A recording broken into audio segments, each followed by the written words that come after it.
Olá, professor José Roberto, mais um Conversando sobre Literatura. E nós estamos já indo para a parte final do nosso percurso, estudando aqui alguns dos textos fundadores da literatura ocidental. E aqui com base no nosso livro Clássicos da Literatura, uma iniciação que dentro em breve você vai poder adquiri-lo no formato digital através das plataformas aí de venda que estão disponíveis. Nós vamos disponibilizar o link para que você tenha acesso. Então, hoje nós vamos tratar a respeito de um livro que é um livro mais recente. Eu me refiro a O Velho e o Mar, né? O Velho e o Mar, do Ernest Hemingway. Então esse é o livro a respeito do qual nós iremos tratar no nosso encontro e na nossa conversa de hoje.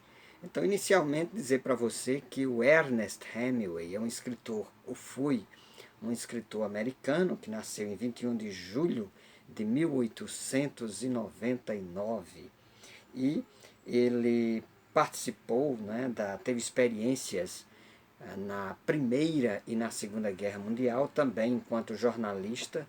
Ele fez a cobertura da Guerra Civil Espanhola, que aconteceu de 1936 a 1939.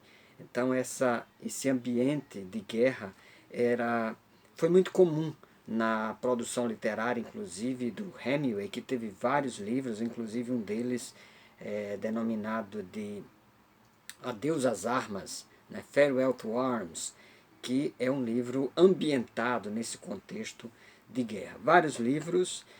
Ele é classificado como um dos escritores denominados de escritores da geração perdida, que foi uma expressão utilizada pela Gertrude Stein para se referir a um grupo de escritores de vários países, mas principalmente dos Estados Unidos, que migraram para a Europa e para viverem na França, em Paris, com o objetivo de terem mais liberdade de pensamento, de criatividade. E o Hemingway, ele é autor de várias obras bastante conhecidas, algumas delas inclusive que se transformaram em filmes, como O Sol Também Se Levanta, Adeus às Armas, que eu falei aqui agora, e também o famoso livro Por Quem os Sinos Dobram. Mas a obra que lhe deu notoriedade foi essa daqui, The Old Man and the Sea, traduzida para português como bastante associado ao título, denominado de O Velho e o Mar. Então ele inclusive ganhou o prêmio Pulitzer em 1953 e depois o Nobel de Literatura em 1954, decorrente da produção desse livro.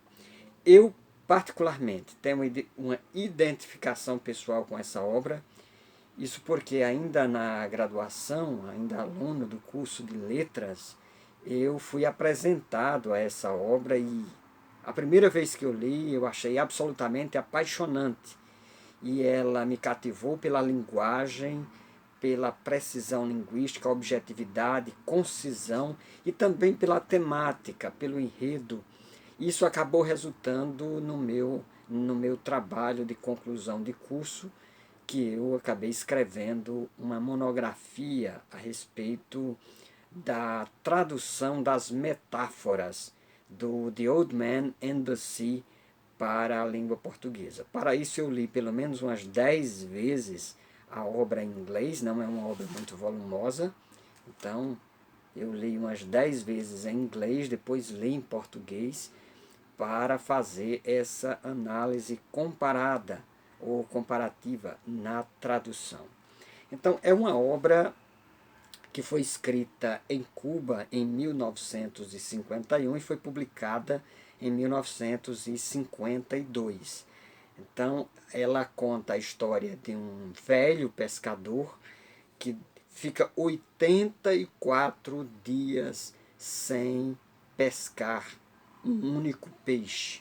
E por causa disso, as pessoas dizem que ele é um salau, ou seja, um azarento ou um azarado, como algumas pessoas costumam dizer, e tem um menino, o Manolim, que geralmente sai para pescar com esse velho, sendo que a família do menino diz, olha, você não vai mais pescar com Santiago, que é o nome do velho, porque ele é um azarado, ele não pesca nada. Então não adianta você tentar ajudá-lo e pescar, e também você não vai trazer nada para casa. Então, só que o menino tem uma ternura na obra, né? É evidente essa ternura do Manolim, do menino, que mesmo em obediência aos pais, em obediência aos pais, ele se distancia da pescaria com o Santiago, deixa pescar sozinho, mas ele fica sentido por causa daquela condição e ele tem sempre uma preocupação com aquele velho pescador. Faz visitas, pergunta como é que ele está. Então esse relacionamento desse menino também, a sua preocupação com esse velho, é algo digno de destaque, né? Então o Santiago ele vai para o mar pescar e no 8º, 5º dia, sozinho, com o seu pequeno barco, ele consegue fisgar um grande peixe. Mas o peixe é tão grande que ele tem dificuldade de controlar e de dominar aquele peixe. Além disso, ainda vem as ameaças dos tubarões que querem se alimentar do peixe querem pegar o peixe que ele conseguiu pescar. Então é um grande dilema existencial que o Santiago ele fala com ele mesmo, fala com o peixe, dialoga com os tubarões. Então é esse dilema, essa angústia do homem diante das forças da natureza, que é uma temática recorrente na literatura como um todo, também na literatura americana. Basta a gente lembrar aqui, por exemplo, do Moby Dick, do Herman Melville, né, que também trata a questão da luta contra a baleia branca, Moby Dick. E aqui é a luta do Santiago, que consegue ferir esse peixe a contragosto. Ele sente cada atitude, cada gesto, aquilo está tirando a sua paz, a saúde dele, consumindo a própria vida dele. Mas, apesar de tudo, ele segue nessa luta renhida, né? Enfrentando as angústias, e as angústias da vida e a angústia da existência. Eu não vou contar o final, porque você vai precisar ler essa obra, né, para entender o que é que acontece ao final. Mas alguns enfoques que nós destacamos. O livro Velho Mar pode ser lido a partir de diferentes perspectivas. O tema principal da obra, conforme eu já ressaltei, é a luta do ser humano contra as forças da natureza, querendo dominar a natureza. Ao mesmo tempo, a honra humana, uma luta que é uma luta digna, é uma luta de alguém que tenta encontrar o seu lugar no mundo e alguém que acredita na própria humanidade. É uma frase célebre do livro, na qual o Santiago diz que o homem pode ser derrotado, mas nunca destruído. Pense nisso. O homem pode ser derrotado, mas nunca destruído, né?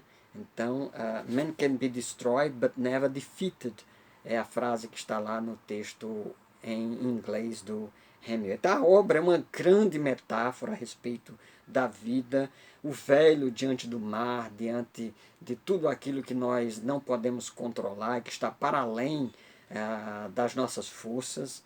O determinismo recorrente da narrativa, pois o ser humano é lançado na existência.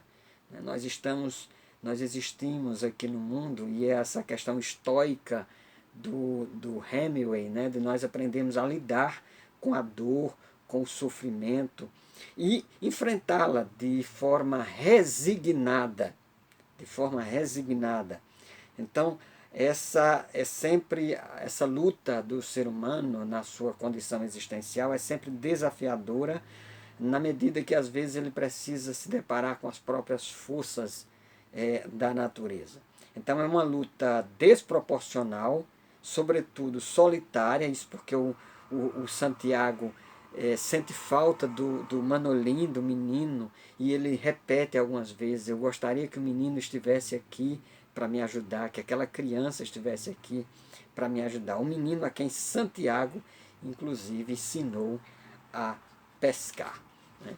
Então, essa é uma obra que eu fui tocado a primeira vez que eu a li, e eu gostaria de desafiá-lo, ou desafiá-la para que você leia O Velho e o Mar, do Ernest Hemingway. É um texto simples, um livro curto, uma linguagem cativante. O Hemingway era jornalista, então ele traz essa influência para a sua composição literária e consegue de uma forma muito brilhante fazer essa narrativa e, além de convencer, de envolver o leitor, ele acaba nos colocando no meio desse grande dilema existencial de Santiago, o velho azarado, tentando fisgar o seu grande peixe e ainda sendo ameaçado pelos tubarões. A condição humana que todos nós, de algum modo, enfrentamos todos os dias, e esse dilema existencial que é viver e que é lidar com a dor, com o sofrimento e, apesar de tudo, continuar de forma resignada, resistindo e seguindo adiante. Muito bem, aqui é o seu canal do professor José Roberto. Eu aproveito aqui para encerrar pedindo para que você se inscreva no nosso canal, para que você curta este vídeo, para que você compartilhe. Se você curte esse vídeo, o YouTube entende que esse é um vídeo importante e vai repassar para outras pessoas. Nós vamos continuar aqui nos nossos diálogos e nas nossas conversas a respeito da literatura. Agradecemos a sua atenção e esperamos contar com a sua audiência mais adiante. Então, tchau e até o nosso próximo Conversando sobre Literatura.